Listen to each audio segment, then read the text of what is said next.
તો ભાઈ આજે આપણે શીખીશું હોળી બનાવતા, તો ધ્યાનથી જોજો બધાય. ચાલો ભાઈ શરૂ કરો.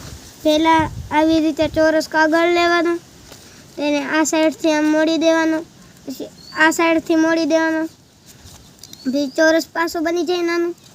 એટલે આ સાઈડથી ત્રણ હોય એ ત્રણ અહીંયા આમ લઈને આ એક વધે એ આ બાજુ લઈ લેવાનું, પછી આવું થઈ જાય, પછી આવું ભાગ બને અને આમ ખોલી ટોપી જેવું બની જાય અને આમ વળી દેવાનું.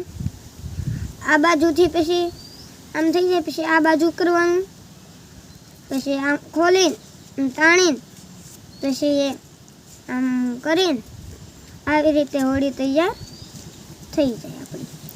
તો જુઓ ભાઈ આપણી હોળી તૈયાર છે ભાઈ, ઊંચી કરીને બતાવો. જો આવી રીતે હોળી બનાવવાની છે તમારે.